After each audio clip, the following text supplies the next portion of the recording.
Human trafficking is a major industry in the United States of America. It's a major industry in a global trade. Selling and buying human beings is more profitable than selling drugs because you consume a drug once. A human being makes profit for you every single day.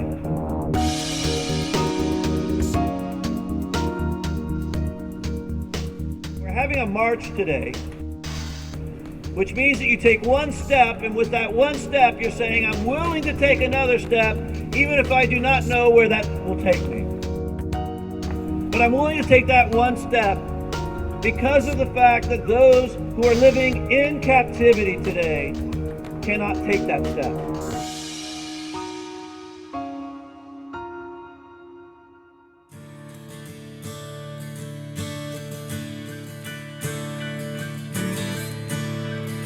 The Price of Life Invitational is a week-long campaign that InterVarsity Christian Fellowship USA is conducting at The Ohio State University.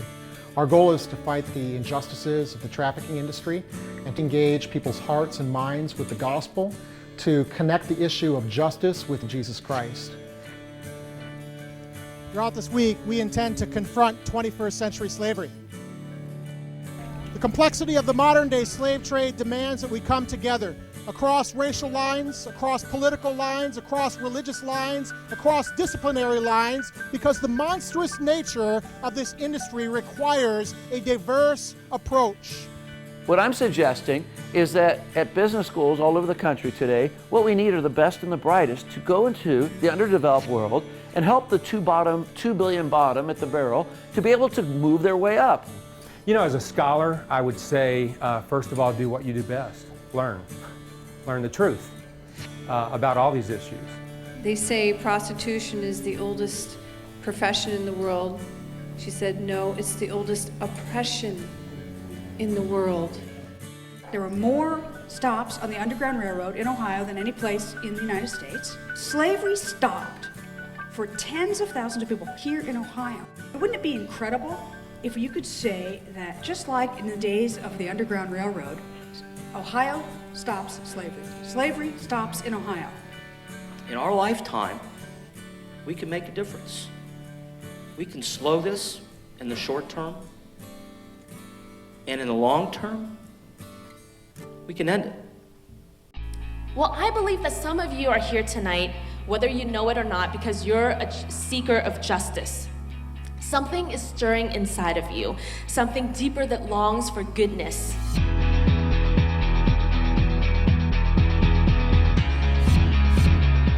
Our goal this week is trying to get lots and lots of people exposed both to the issue of sex trafficking on this campus and slavery, as well as sort of the spiritual issues surrounding them. And so we actually have 17 of these proxy stations all over Ohio State's campus. Proxy station is basically an interactive art station, which the purpose is to grab people's attention and sort of give them the facts about this issue. It's unavoidable when you're looking at issues like human trafficking. You have to see that we live in a broken world. Talking through the spiritual level of the brokenness involved with that and what that says about our society, we've gotten chances to share the gospel completely, have people think about what that actually means for their personal lives, not just something that they're gathering information about, but something that applies to their life too.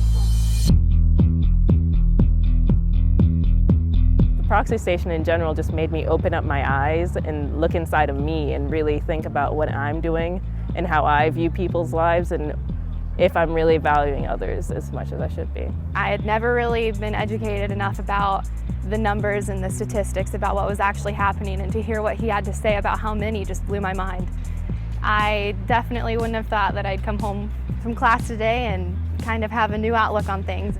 I feel like you guys are doing a good thing because yeah, some people just walk by the proxy station, but I think for the people even who just walk by and read it, it gives them a little spark goes off in their head, and even just walking by, they still think.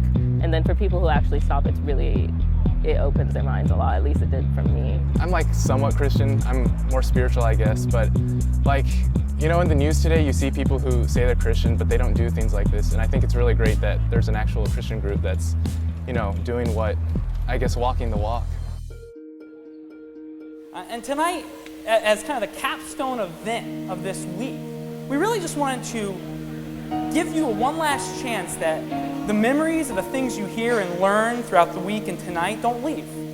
Yeah, I used to be a virgin way back when, but honestly, I don't remember when. I was probably 9 or 10, and I've lost it about 20 times again since then. There isn't a single country, including the United States and Canada, which doesn't have some form of human trafficking going on. For I am a slave, owned for the sole use of sexual abuse, taken in again and again by middle-aged men just trying to indulge in their sin. What is it in the heart of a man who would drive hundreds of miles to your state to pay to rape a child?